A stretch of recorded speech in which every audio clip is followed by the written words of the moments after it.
เผาก็มีแต่ละกรรมอายัมปิโมโขเมอายัมปิโมโขเมกาโยเอวังภาวีเอวังธโมเอวังอนัตติโตอีกก็บางที่เปิ้นก็ว่านามารูปังอนิจจังนามารูปังทุกขังอนามารูปังอนัตตาอันนี้กรรมที่เปิ้นเอาไปใจเกี่ยวกับศพไปเยี่ยมศพกาตอดผ้าบังสุกุลกาภาวนาเวลาเผาศพกาหดน้ำศพกาแต่กรรมที่ป้อนหลวงน้อยว่านี่คือเป็นกรรมที่เวลาเปิ้นเอาไว้ขอขมาอย่างยืนไว้อะไรก็ขอขมาศพความหมายก็คือว่าขอให้ผู้ตายไปสู่สุคติกรรมเว้นที่ได้ล่วงเลยเกินเลยกันล่วงเกินกันเนี่ยโดยกายกรรมวจีกรรมมโนกรรมถ้าว่าหากได้ล่วงเกินกันไปหู้ตัวก็ดีบ่หู้ตัวก็ดีก็อโหสิกรรมแก่ข้าพเจ้าตัวเตอะอีกอันนี้คือความหมายอย่างนี้ถ้าเขาจะแปลตามเปิ้นเขาว่าแปลตามพยัญชนะก็แปลตามอัตถ้าแปลตามพยัญชนะตามตัวบาลีนี่คงจะต้องถามมหาปรริญญาอันนั้นบ่จะแปลตามพยัญชนะแต่อาตมาเขานี่แปลตามอัตคือแปลตามเพื่อศรัทธาเนี่ยปอหมอกเข้าใจแต่ถ้าตามแปลพยัญชนะแต่แปลตามตัวเนี่ยปกติแปลตามนักบาลีที่เปิ้นแปลมาแปลกำตัวยกธาตุยกหยังมาอันนี้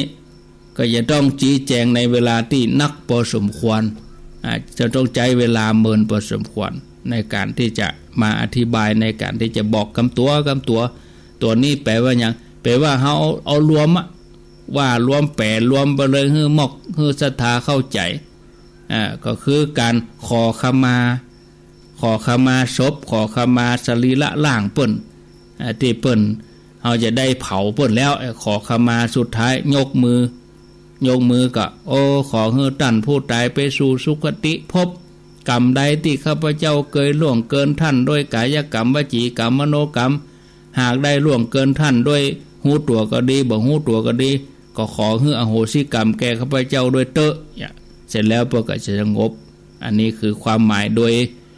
ยอัฏฐะถ้าโดยพยัญชนะเนี่ยก็เพื่อจะแปลแหมยัง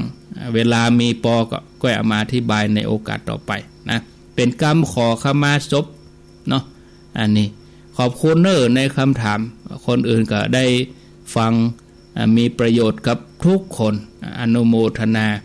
พอเวลาแล้วหมดสำหรับอาตมาภาพไปเสียแล้วญาติโยมท่านทั้งหลายจัดเสียดายเวลาก็หมดลงไปเราก็จะได้ปะกันแต่ใหม่ในวันพุธถ้าวันพุธนี้มีเวลาปอก็โจโลมาเนาะโจโลก็คือบอกกองเข้ารายการปุ๊บก็เอาเรื่องนี้มาอู้เลยก็ได้เอาแปลจะตามพยัญชนะก็แปลตามอัตก็ก้อยรอฟังอธิบายเพิ่มเติมเนาะ